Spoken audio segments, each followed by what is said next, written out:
¿Permite la Biblia el divorcio? ¿Aconseja en contra de este o prohíbe completamente? Descubre la respuesta a continuación en este estudio titulado El dilema del divorcio. No hay ningún matrimonio, estimado oyente, que sea a prueba de divorcio. Se necesita no solo compromiso y trabajo, sino también un entendimiento de lo que Dios espera. Lo invito a considerar la verdad bíblica que puede ayudar a fortalecer matrimonios, sanar a aquellos que están teniendo problemas y dar sabiduría a personas solteras que están considerando casarse o volver a casarse.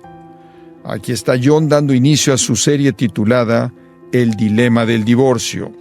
Tome su Biblia si es tan amable y acompáñeme a Mateo 19, versículos 1 al 12. En esta sección en particular del Evangelio de Mateo, tenemos la enseñanza del Señor Jesucristo acerca del tema del divorcio. Y podría haber pocos temas tan pertinentes para nuestra propia época como este. En la revista Newsweek recientemente, un reportero hizo una pregunta bastante simple, sin embargo profunda, y él dijo: ¿hay alguien que queda sobre la tierra que no ha oído de un amigo, hijo, padre describir la agonía del divorcio? Y supongo que la respuesta a esa pregunta es no. El divorcio no solo se ha vuelto epidémico, sino algo alarmante, al punto en el que todos somos tocados por él en nuestra familia o círculo de amigos. El año pasado en Estados Unidos hubieron más de 1 millón de divorcios y este año habrán por lo menos 1 millón más.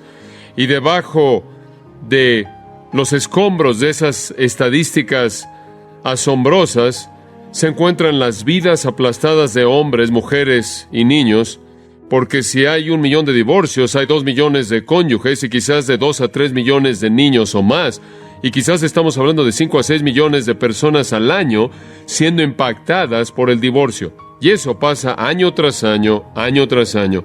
El divorcio es un problema severo y terrible.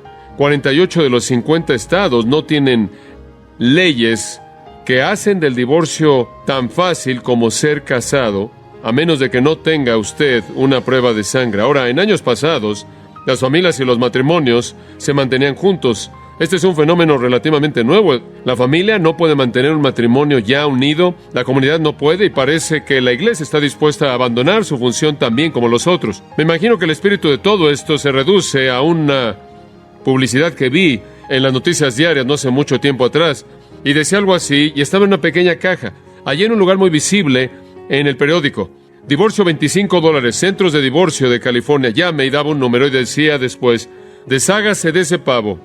Eso habla del lugar en el que nos encontramos.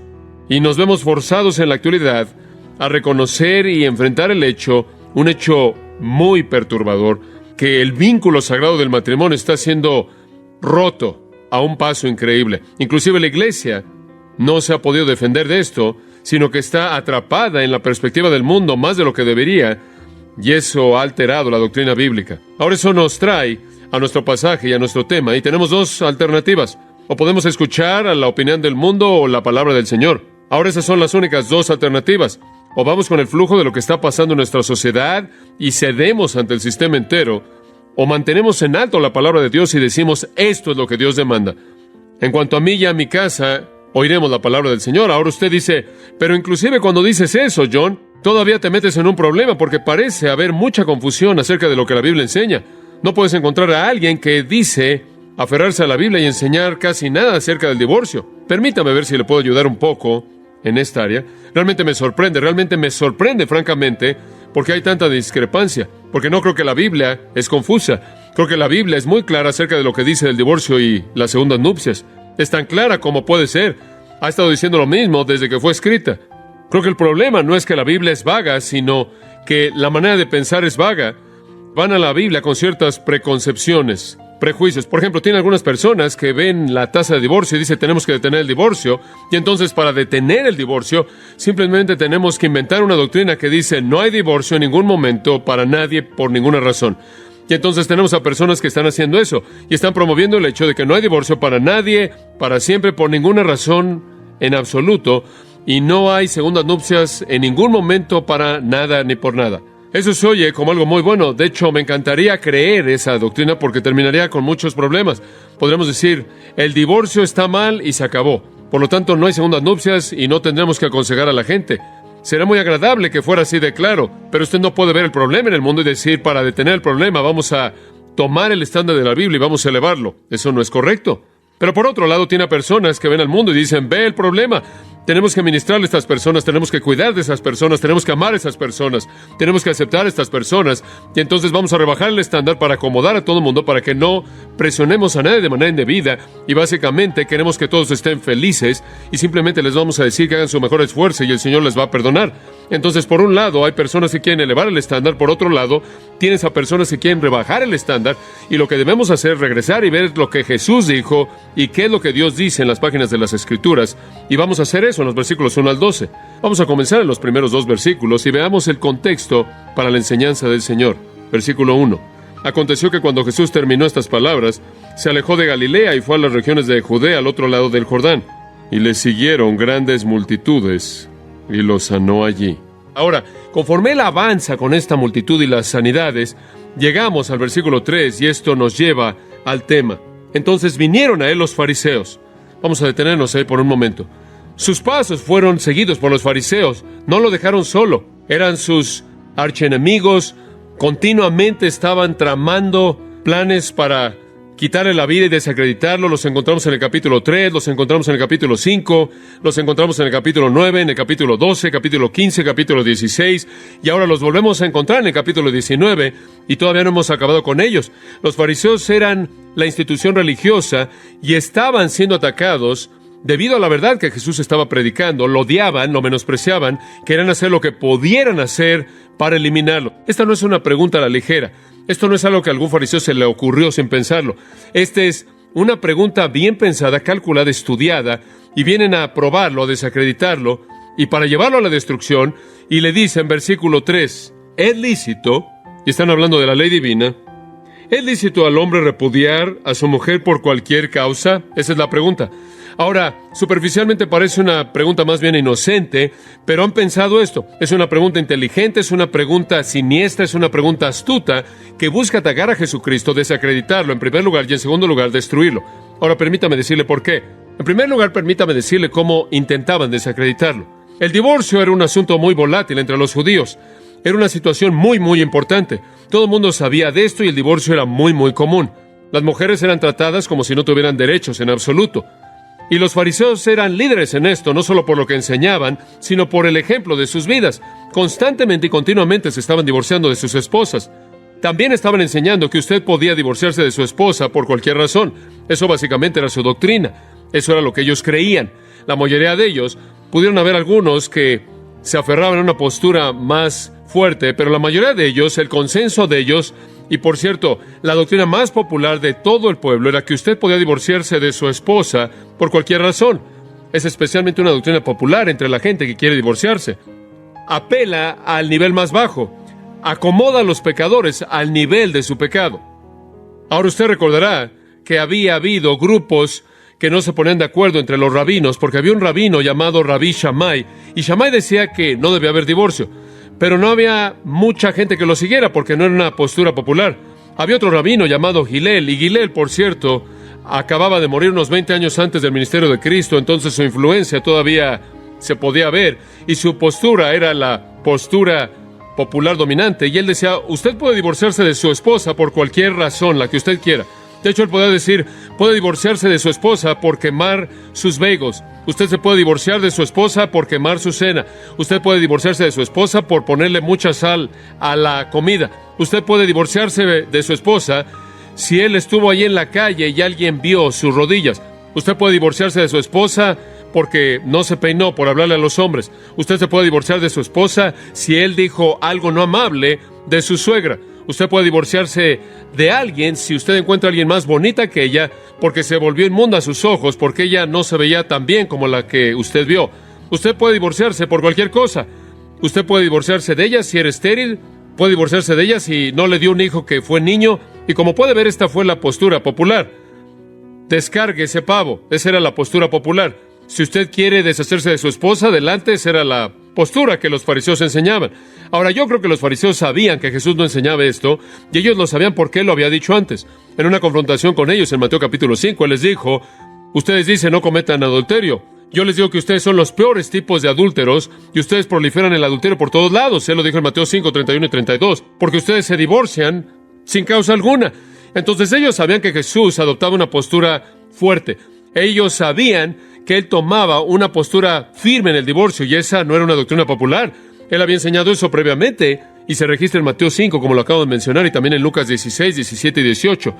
Y debió haberse esparcido como un incendio. ¿Cuál era su postura del divorcio? Debido al gran interés que había acerca de ese punto en particular. Entonces creo que lo que ellos esperaban aquí es que Jesús saliera con una afirmación muy fuerte acerca del divorcio y aislara, intimidar a la gente que realmente no quería ceder ante eso, adoptar esa postura, porque quizás ya se habían divorciado de alguien, y Él de hecho les va a decir: ustedes son una multitud de adúlteros que están fornicando, y están esperando que lo puedan atrapar con un punto de vista estrecho, rígido, firme, y esto causaría que su popularidad fuera destruida entre la gente. Ellos querían mostrar que Jesús era alguien intolerante, también querían presentarlo como alguien que no estaba comprometido con la gran enseñanza de los rabinos y la gran enseñanza de los fariseos, y están esperando que puedan desacreditarlo al meterlo de manera forzada en una esquina como algún tipo de legalista estrecho que iba en contra de la postura popular. Si Jesús simplemente hubiera presentado la respuesta: les estoy diciendo que eso es correcto, no pueden divorciarse por nada. Si se divorcian por algo fuera de fornicación, como lo dice en el versículo 9, cometen adulterio, y toda persona que se involucra comete adulterio. Eso es lo que quieren que Él diga, esperando que la gente le dé la espalda, porque no quieren doblar la rodilla ante ese tipo de doctrina. Y como una multitud de pecadores, usted sabe que siempre quieren vivir al nivel más bajo y lo van a rechazar. Eso es lo que esperan ellos. Pero más que eso, no están interesados en desacreditar a Jesús, sino que también están interesados en destruirlo. Lo quieren muerto. Aun si nadie creyera lo que Él dijo, Él es un dolor para ellos debido a su confrontación intimidante de sus errores en la vida y doctrina. Entonces quieren destruirlo. Dice usted: bueno, ¿cómo es posible que esto causara que Él fuera destruido? Le voy a decir cómo. No sabemos mucho acerca de Perea, sabemos un par de cosas. Sabemos que había una ciudad ahí llamada Betania, más allá del Jordán, es mencionada en el Nuevo Testamento.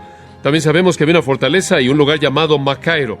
Y Macairo tenía ahí una prisión, y Herodes Antipas tenía un lugar ahí, creo que un hogar de verano, y él también tenía una prisión en donde él mantenía a los prisioneros. Uno de los prisioneros que él mantuvo ahí era un hombre muy famoso llamado Juan el Bautista, y Juan el Bautista era un prisionero, y él era mantenido ahí en el palacio de Macairo, en el área de Perea. ¿Dice usted, ¿es eso importante? Sí lo es. Le voy a demostrar por qué. Regresa al capítulo 14 de Mateo y usted va a recordar esto. Va a recordar tan pronto como lo vea.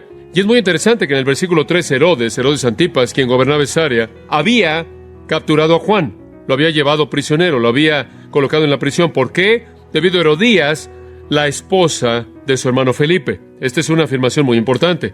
¿Sabe usted quién era Herodías? Herodías era la esposa de Herodes Antipas. Dice usted, ¿por qué la Biblia dice la esposa de su hermano Felipe? Porque ella solía ser la esposa de su hermano Felipe antes de que él la sedujo y se la robó. Pero Dios en su palabra no reconoce las uniones adúlteras y las llama matrimonio. ¿Entiende eso? Cuando dice en la Biblia que Herodías era la esposa de su hermano Felipe, está diciendo que a los ojos de Dios así debería ser todavía. Lo que había sucedido era que Herodes Antipas había seducido a la propia esposa de su hermano, se la había quitado y después se había casado con ella. No solo era ella la esposa de su propio hermano, sino que era su pariente de sangre. Entonces, él no solo estaba en adúltero, sino también que estaba en incesto. Entonces, no solo era adúltero, sino que era incesto. Entonces, él estaba en una unión incestuosa, adúltera, la cual la palabra de Dios no reconocía. Y dice, ¿quién era ella? Ella es la esposa de su hermano Felipe. No reconoce la unión adúltera con Herodes. Dice usted, bueno, ¿qué tiene que ver con Jesús hablando del divorcio? Observe el siguiente versículo. Porque Juan le había dicho, no te es lícito tenerla. ¿Quiere saber por qué Juan fue colocado en la cárcel? Él fue colocado en la cárcel porque él habló acerca de la ley de Dios del divorcio. ¿Se da cuenta? Y esa es la razón por la que él fue encarcelado y en últimas le costó la cabeza porque él había confrontado a ese hombre malo con esa mujer en adulterio, Herodías. Él los había confrontado acerca del hecho de que no era lícito ante Dios hacer lo que habían hecho y él lo decapitó. Ahora, si a Juan el Bautista le costó la vida creer eso y confrontar a Herodes con esto, quizás si Jesús terminaba con la misma postura, a él también lo habría decapitado. ¿Entiende el punto? Entonces yo creo que están llevando a Jesús al mismo punto en donde él habría pronunciado públicamente que el monarca que estaba reinando en esa área era un adúltero fornicario y por lo tanto habría colocado su vida en riesgo. Entonces esta no es una pregunta al aire. ¿Entiende ahora? Quieren desacreditarlo con el pueblo y quieren destruirlo. Es un ataque siniestro. Pero quiero que observe su respuesta. Simplemente lo asombra. Es tan profundo, tan astuto, y él los evade de una manera tan maravillosa. Esto es juego de niños para él. Él es Dios. Pero para nosotros es genio absoluto. Y esta es la respuesta, el ataque en el versículo 3 y la respuesta en los versículos 4 al 6. Él respondiendo les dijo, me encanta esto, ¿no habéis leído que el que los hizo al principio, varón y hembra los hizo? Y dijo, por esto el hombre dejará padre y madre y se unirá a su mujer y los dos serán una sola carne. Así que no son ya más dos, sino una sola carne. Por tanto, lo que Dios juntó, ¿no lo separe el hombre? Jesús no respondió su pregunta inmediatamente desde su propio punto de vista. Él fue más allá de sí mismo, más allá de sus tradiciones, más allá de los rabinos, más allá de las costumbres. Él se remontó a Dios. Y él dice, permítanme citar a Dios. Y esto realmente le da perspectiva. Su argumento le está diciendo, no es conmigo. La palabra de Dios es el cimiento de este asunto. La palabra de Dios es el meollo. Regresemos a la palabra de Dios. Y me encanta su principio. Él dice, es tan sarcástico. Pasaban todo el tiempo leyendo la Biblia, interpretando la Biblia y de manera sarcástica. Él dice, ¿no habéis leído? ¿Sabe una cosa? Usted sabe que lo estaban leyendo, y él cita Génesis 1:27, Génesis 2:24. ¿No habéis leído? Dice él, y él simplemente señala su ignorancia total. Esa es una bofetada a su orgullo religioso. Se jactaban de conocer la ley. En lugar de afirmar eso, él los condena debido a su ignorancia total. Ustedes que son tan inteligentes, ustedes que dicen poseer y mantener la ley, interpretar la ley, ¿no han leído, inclusive desde el principio? Y después él procede a citar a Dios de Génesis. Y él les da 4 razones por las que no es lícito divorciarse por cualquier causa. Vamos a oír qué dice Dios, dice él. Dejemos que Dios hable. 4 razones por las que no es lícito divorciarse. Razón número 1. Un hombre fue creado para una mujer. ¿Escuchó eso? Un hombre fue creado para una mujer. Obsérvelo, versículo 4. Y él cita de Génesis 1:27. ¿No habéis leído que el que los hizo al principio, varón y hembra, los hizo? Ahora, la palabra hizo aquí significa creó. Él dice, ¿no han leído acerca de la creación, hombres, caballeros? ¿No están conscientes de ella? ¿No han llegado a ese texto? ¿Se acuerdan de lo que dice? Que el que los hizo, varón y hembra los hizo. Y por cierto, están en la posición enfática en el texto. El varón y hembra es el énfasis. Como puede ver, cuando Dios creó, Él creó a Adán y Él creó a Eva. Eso es todo. ¿Entiende eso? Adán y Eva, eso era todo. No había otro. Él no creó a Adán y Eva y a Etel, por si las dudas. Él no creó a Adán y Eva y a Alberto, por si las dudas. Él no creó a 8 personas, o 9, o 7, o 13, o 3, y dijo, mira, trabajen en su relación, si no funciona, intenten con alguien más. Cuando Él creó a Adán y Eva, punto. No había ningún extra, no había otra opción, no había alternativa, y esa fue la intención divina en el principio. Un hombre, una mujer, plan divino, sin opciones. Él no proveyó para la poligamia, Él no proveyó para el divorcio al hacer alguna persona extra. Parece un punto más bien obvio. No había nadie más que existiera. Como puede ver, el divorcio para Adán y Eva no era aconsejable. ¿Entiende eso? Podría llegar a ser una situación muy solitaria en el huerto. No había una opción. Si se divorciaban, amigos míos, Génesis habría terminado en el capítulo 1 y con ello todo lo demás. Esa no fue una alternativa que Dios jamás quiso que hubiera. Y eso es obvio en virtud de su creación. Una segunda razón por la que el divorcio no se permite por ninguna razón es un vínculo fuerte. La primera es que un hombre fue creado para una mujer. El segundo es un vínculo fuerte. Cuando Dios unió al hombre y a la mujer, Él realmente los unió. Dice en el versículo 5, por esto es debido a la razón de esta unión entre un hombre y una mujer. Un hombre dejará a su padre y a su madre y se unirá a su mujer. Ahora Él rompe la relación en el hogar y Él se une a su mujer. Esto es Génesis 2:24. Ahora nos hemos movido del 1:27 al 2:24. Todavía estamos en la revelación inicial de las Escrituras, previas a la caída del hombre. El orden maravilloso divino de Dios, el propósito y plan perfectos de Dios es que debían dejar a sus padres y unirse. Y la palabra unirse es la palabra que queremos señalar. Básicamente significa tener un vínculo que no puede ser roto. Es una palabra que realmente se usa para pegamento. Significa estar pegado. Dice usted, estoy en ese contexto bíblico, he estado pegado con este hombre por 25 años. Bueno, lo siento, eso es exactamente lo que significa. Es estar pegado de manera feliz y no estar pegado de manera triste. Esa es la idea aquí. Pero usted está pegado, usted está aferrado.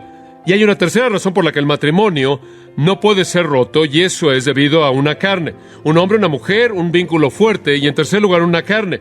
Dice al final del versículo 5, y los dos serán una sola carne. Así que no son ya más dos, sino uno. Y el punto de la segunda declaración, ya no son más dos, es esta. Usted no puede dividir a uno. Uno es el número indivisible. Ya no son más dos, usted no puede separarlos. Se han vuelto uno y uno es indivisible. Usted no puede tener a media persona. Media persona es nada. Se han vuelto una persona en la unión del matrimonio. Es un número indivisible. Ahora dice usted, ¿qué significa es una persona? Creo que es una percepción divina. Cuando esas dos personas se unen literalmente, desde el punto de vista de Dios, se vuelven una persona. Se abandonan a sí mismos para entregarse el uno al otro. Se vuelven la posesión total del uno y del otro. Son uno en mente y en espíritu y en metas y dirección y emoción y sentimiento y voluntad. Y esa unidad, en últimas, es vista de la mejor manera en el hijo que producen, el cual es el emblema perfecto de su unión. Porque ese niño lleva el hecho de que son uno y se vuelve el emblema o la representación de su unidad. Uno es un número indivisible. Usted no puede hablar de dividir a dos personas en un matrimonio. Cuando usted rompe el matrimonio, usted parte a la mitad de una persona. ¿Y qué es lo que tiene? Usted tiene a dos mitades y eso no es nadie, siguiendo la misma metáfora. Después, finalmente, la cuarta razón, y esto para mí es lo más importante, es del coup de grâce. Esta es la razón más fuerte de todas las razones bíblicas por la que el divorcio no es el deseo de Dios. Al final del versículo 6. Por tanto, lo que Dios juntó, no lo separe el hombre. Ahora, la palabra separe, que decimos con tanta frecuencia, es corizo, significa divorcio. Es usada de esa manera en 1 Corintios 7:11, misma palabra, significa divorcio. Cuando Dios une, no divorcien. Y como usted sabe, he oído este versículo usado de una manera tan equivocada. Inclusive lo he oído en libros y dicen, bueno, esa es la salida que estamos buscando, porque Dios no unió nuestro matrimonio en primer lugar, entonces podemos divorciarnos. Me gustaría decirle cuántas veces he oído a personas decir eso y he leído eso. Bueno, Dios no juntó nuestro matrimonio, no nos unió y por eso podemos divorciarnos. Eso es torpe, eso no es bíblico. Eso es violar la intención entera del pasaje. Dice usted, ¿qué quieres decir? Esto no está hablando de cómo se ven el uno al otro. Aquí está Dios presentando la verdad acerca del matrimonio. Y Dios dijo, yo hago los matrimonios y más vale que no los deshagan. Y Él no necesariamente está hablando de matrimonios cristianos o matrimonios no cristianos. Él está diciendo, yo hago los matrimonios. Yo coloco a las personas en una unión. Es una institución ordenada por Dios. Es Dios quien hizo al hombre y a la mujer para complementarse el uno al otro y se unen con la capacidad de disfrutarse el uno al otro, de estar satisfechos el uno con el otro, de ser fortalecidos el uno con el otro, para fortalecer las debilidades uno del otro, para producir hijos, para procrear en el mundo. Y creo que es un milagro de Dios que toda unión existe. Cada vez que una pareja se une y experimenta el gozo del compañerismo o el gozo de la amistad o el gozo del sexo o lo que sea, están experimentando el milagro de Dios. El milagro que el hombre debe amar hacia una mujer y una mujer debe amar así a un hombre y pueden abandonarse, entregarse el uno al otro en la plenitud de una relación significativa, y eso es un acto de Dios. Inclusive la gente incrédula puede disfrutar del gozo y la emoción y el significado de un amor, de una unión amorosa. Sabemos eso. Ese es un milagro de Dios, todo matrimonio lo es. Y no es importante que si usted se casó o no en la voluntad de Dios, entre comillas. Eso no es lo que está diciendo aquí.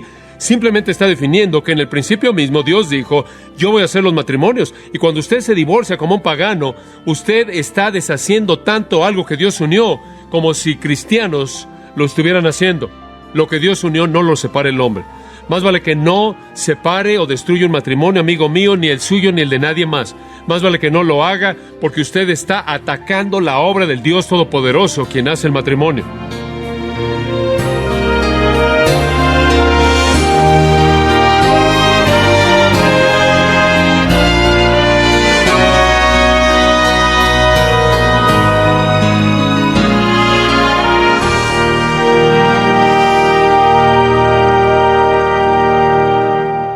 Tal como el pastor John MacArthur ha explicado hoy, y puede que le haya sorprendido, ya sea que los esposos en un matrimonio sean cristianos o no, su matrimonio es una obra de Dios. Aún así, el divorcio es una realidad que ha afectado a todas las personas, incluyendo a los creyentes de alguna manera. De esta forma, John MacArthur está ayudándole a resolver lo que él llama el dilema del divorcio, título de la serie que comenzó En gracia a vosotros. Los comediantes pueden bromear acerca de lo infeliz que puede ser el matrimonio, pero el divorcio no es algo que provoque risa. En nuestra próxima edición, John MacArthur profundizará en este importante tema. No se lo pierda, aquí en Gracia a Vosotros.